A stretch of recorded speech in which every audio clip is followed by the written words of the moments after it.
AIDS itu sudah kumpulan beberapa penyakit. Bisa apa saja penyakitnya? Mungkin TB, mungkin diare, mungkin herpes.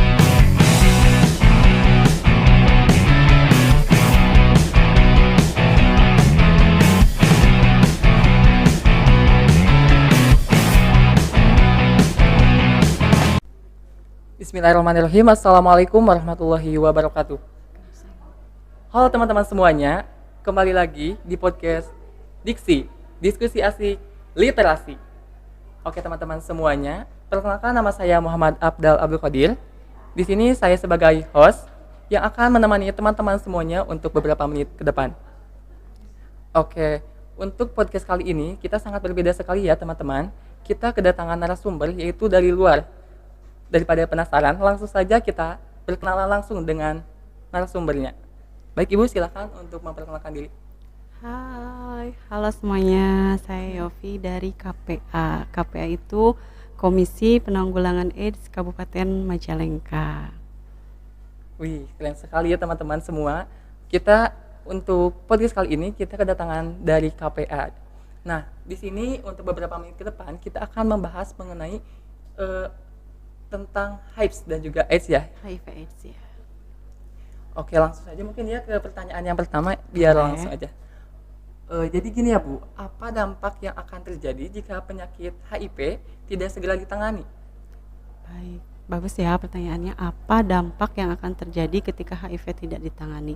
Sekarang, karena tadi sudah dijelaskan juga ya, penularan HIV itu sebetulnya sulit, hanya lewat 4 cairan tubuh. Itu cairan darah, cairan sperma, cairan vagina, dan air susu ibu.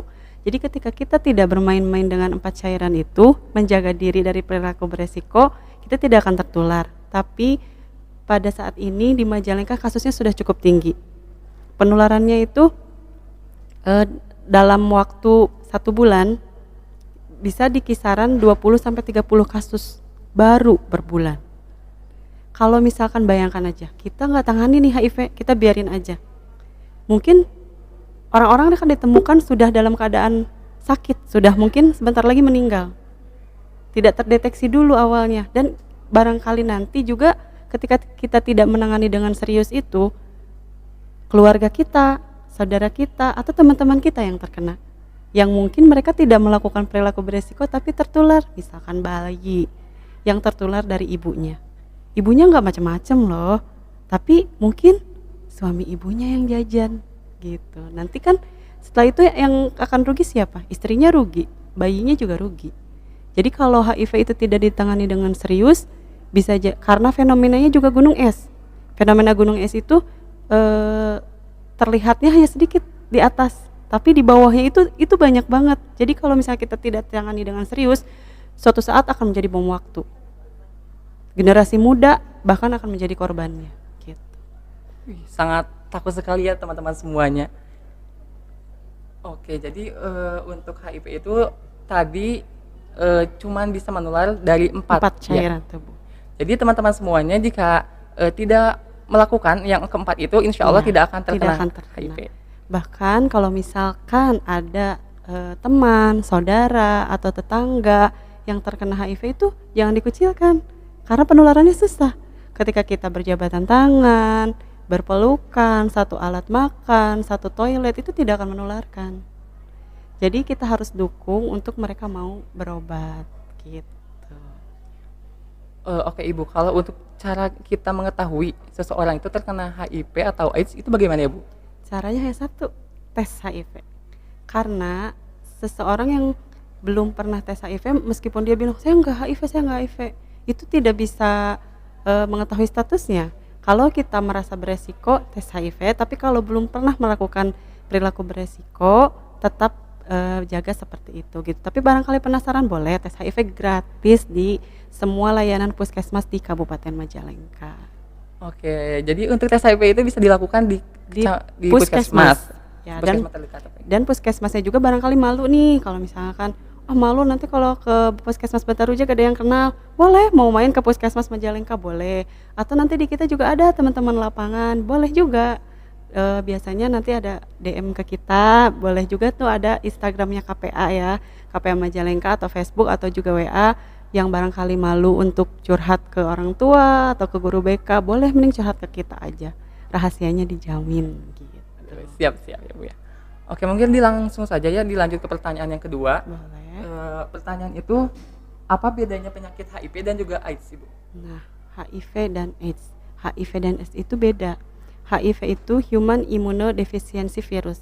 Virus yang menyerang kekebalan tubuhnya. Jadi tubuh kita diserang kekebalan tubuhnya. Kalau sehingga ketika daya tahan tubuh kita diserang, kita akan mudah sakit. Nah, AIDS itu sudah kumpulan beberapa penyakit. Bisa apa saja penyakitnya? Mungkin TB, mungkin diare, mungkin herpes, mungkin sariawan, atau kanker juga sangat mungkin.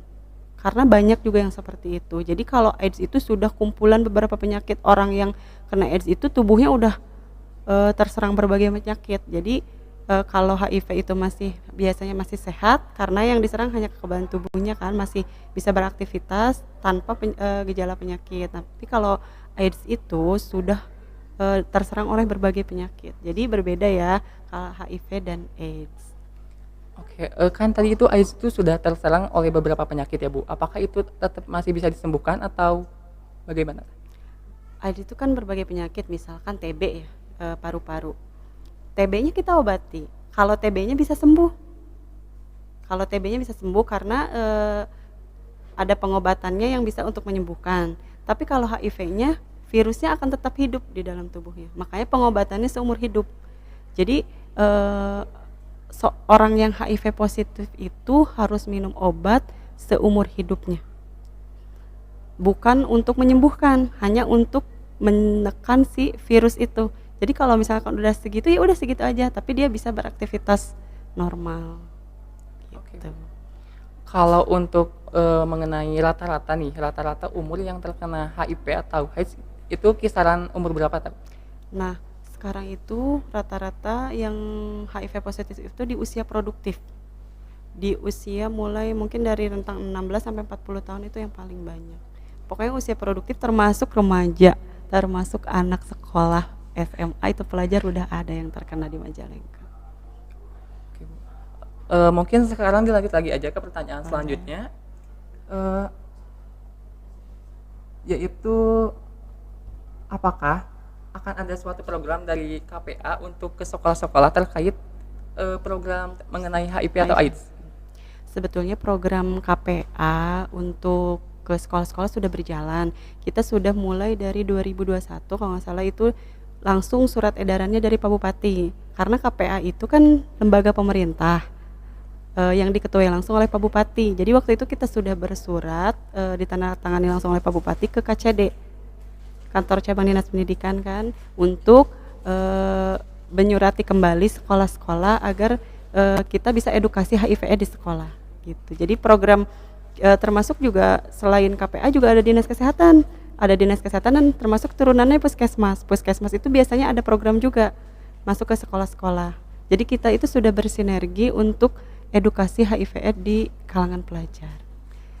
Oke Ibu, untuk programnya itu berbentuk sosialisasi saja atau ada program yang lainnya juga? Untuk anak sekolah? Iya. Kalau untuk sekolah-sekolah programnya sosialisasi, tapi di luar itu kalau misalkan ada komunitas kita juga jangkau gitu. Tapi untuk sementara sosialisasi HIV di sekolah dulu. Oke Bu, siap Bu. Mungkin ke pertanyaan yang selanjutnya aja ya Bu. Ini pertanyaannya itu sangat menarik mungkin ya menurut saya, karena ini sudah baru-baru gitu pertanyaannya, yaitu pertanyaannya peraturan pemerintah mengenai nomor 28 tahun 2024 mengatur tentang alat kontrasepsi ya Bu, tentang remaja. Bagaimana tanggapan Ibu mengenai hal tersebut? Alat kontrasepsi itu polemik ya, seperti dua sisi pisau.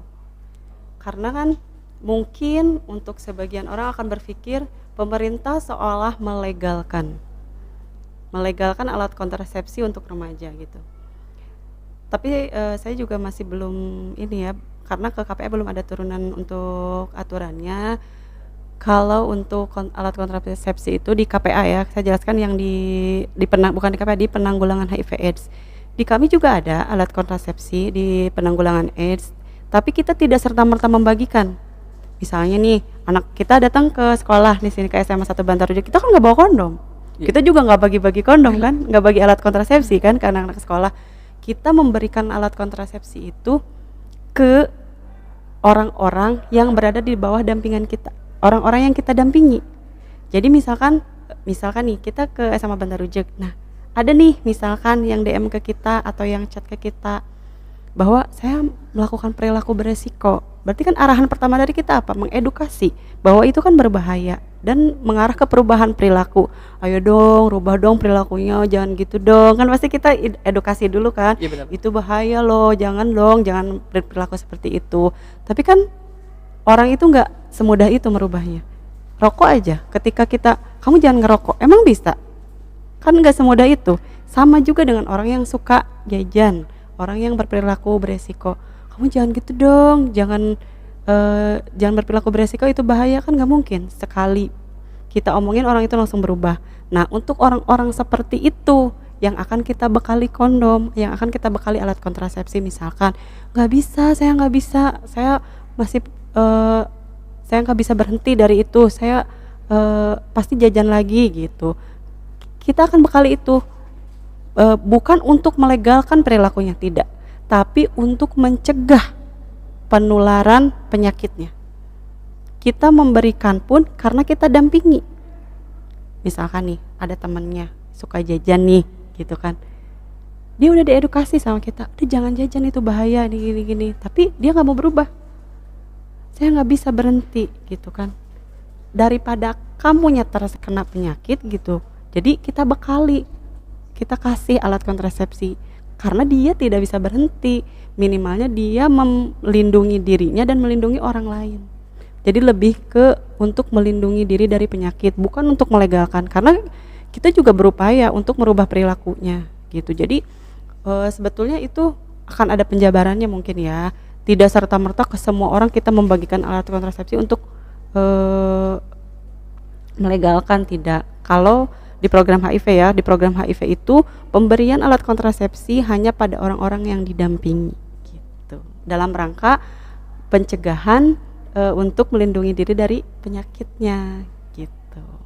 Oke Ibu, mengenai hal tersebut ya Bu, apakah Ibu sudah pernah gitu ya menemui, sudah memberikan Apa? memberikan itu? Alat kontrasepsi. Iya, ke Nah, sebetulnya gini, di penanggulangan HIV/AIDS itu ada 3 lembaga. Yang pertama ada KPA. Kami itu lembaga pemerintahnya, tapi non struktural. Kita itu lembaga koordinasi yang mengkoordinasikan semua lembaga dalam penanggulangan HIV/AIDS. Selain itu ada juga dinas kesehatan. Dinas kesehatan itu dalam layanan kesehatan kalau mau tes HIV, pengobatan dan lainnya itu ada di rumah sakit dan puskesmas. Nah, selain itu ada juga LSM. Apa sih LSM? NGO. Mereka itu mendampingi. Mereka yang mendampingi langsung ke komunitas. Misalkan di SMA ada komunitas yang laki seks laki, karena ada aja itu yang begitu ya. Iya, Nah, misalkan nih si LSM itu mendampingi laki seks laki. Nah, pemberian alat kontrasepsi itu bukan dari kami KPA, tapi dari teman-teman LSM gitu. Jadi ada pendampingnya lagi. Nah, pembelian alat kontrasepsi itu mereka juga dapat alat kontrasepsi itu hibah dari pemerintah. Gitu. Tapi tidak semua orang dengan mudah mengakses alat kontrasepsi tersebut, hanya yang didampingi. Gitu. Iya Bu, siap. Oke Bu, mengenai HIV dan AIDS di Majalengka nih Bu, kira-kira yang terkena AIDS itu kebanyakan perempuan atau laki-laki? Kalau tipis sih bedanya, lebih banyak di laki-laki karena jumlahnya juga dominan di laki-laki gitu. Tapi memang sudah menyebar ya di berbagai umur, ada termasuk bayi juga ada.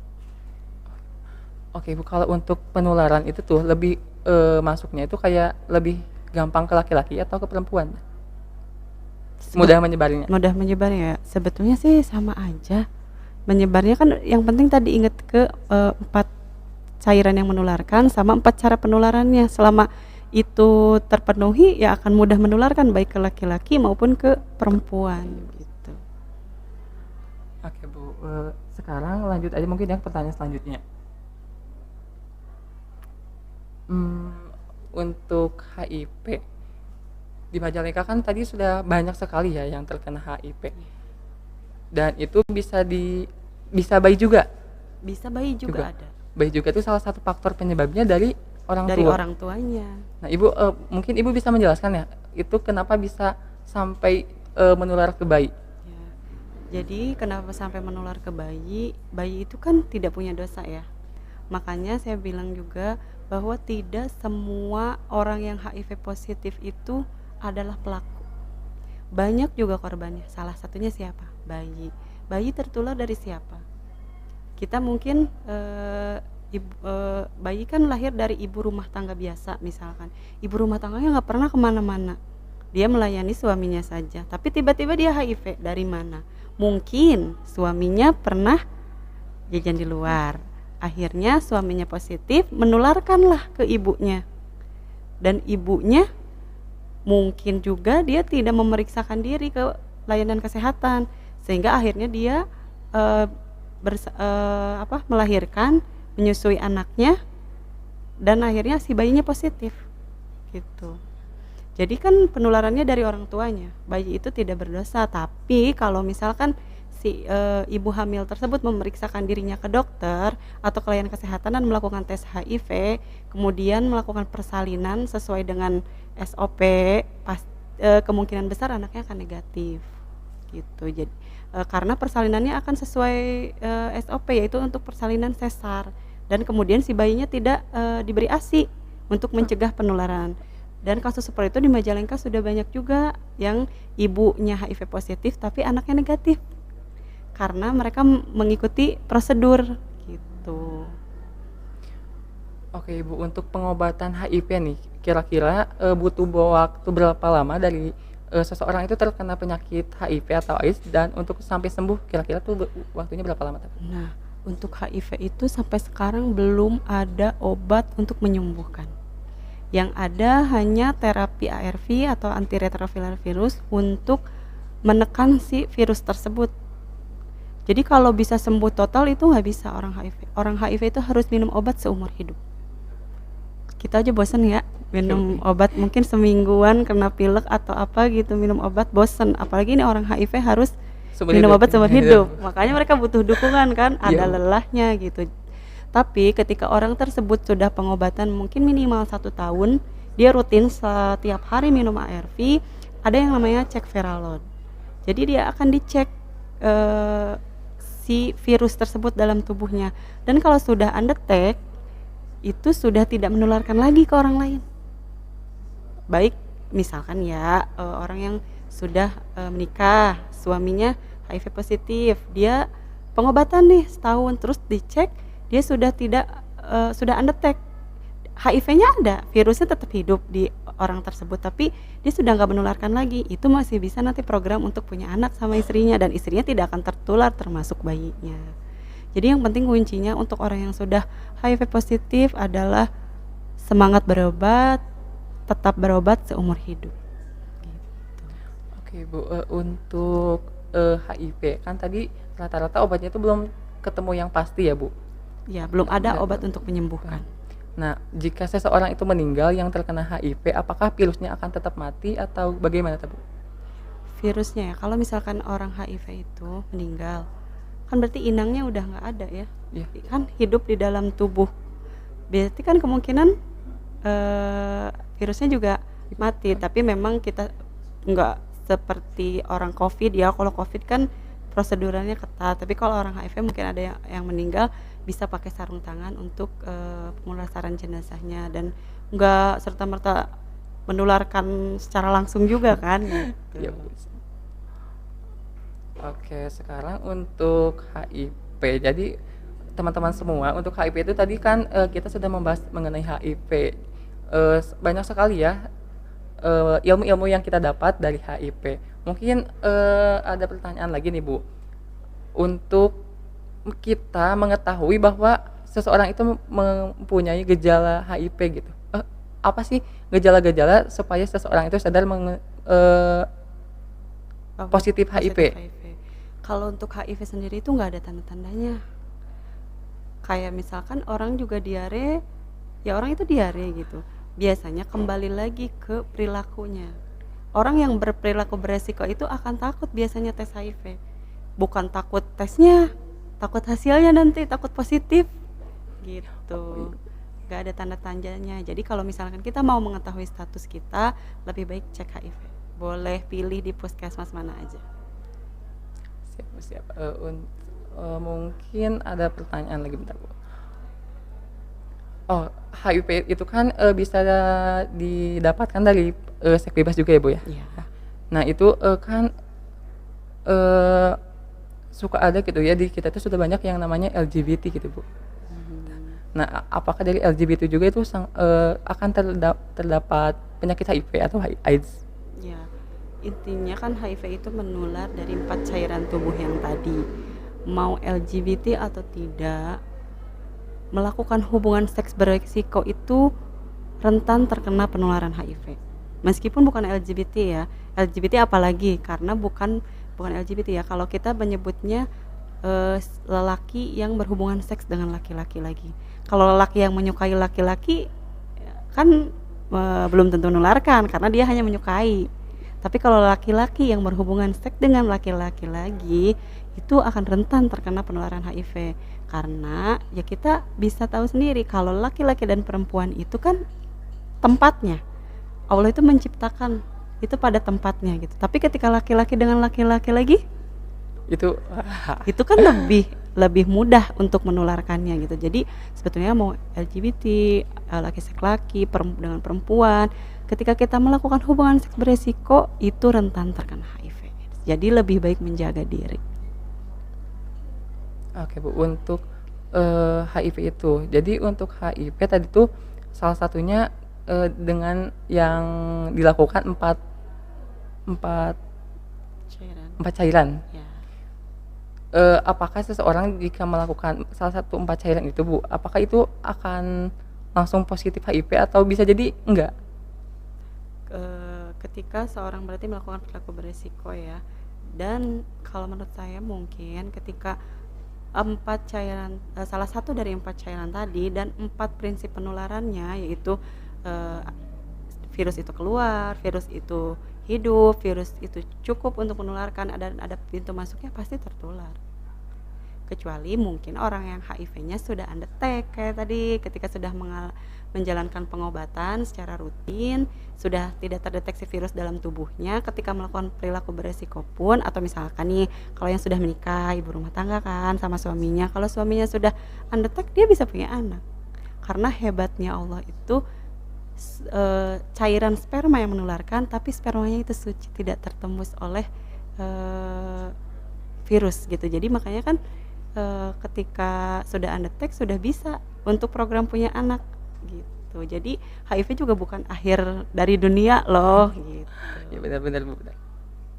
Oke, mungkin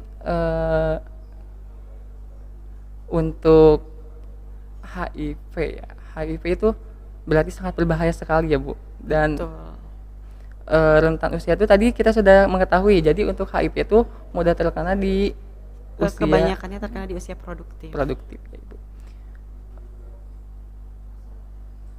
Oke, mungkin Ibu dicukupkan aja ya untuk podcast kali ini ya. Mungkin terima kasih Bu atas sharing-sharingnya. Mungkin untuk sekarang Ibu bisa memberikan motivasi ya kepada teman-teman semuanya yang menonton video podcast kita kali ini supaya seseorang itu menghindari HIV atau AIDS gitu. Ya, boleh. Jadi untuk adik-adik semuanya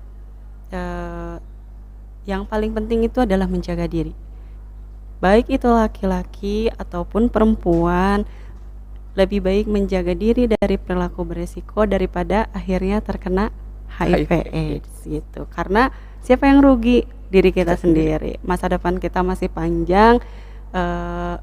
Lebih baik untuk mencegah dengan menjaga perilaku kita.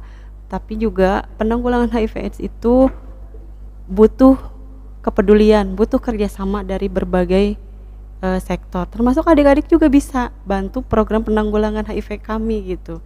Di program HIV itu mungkin seperti ini kan ada podcast, bisa menyebarkan kembali informasi bahwa kita harus menjaga perilaku kita supaya tidak tertular HIV, tapi juga tidak menstigma dan diskriminasi orang yang terkena HIV gitu. Pokoknya tetap jaga diri, jangan terlena.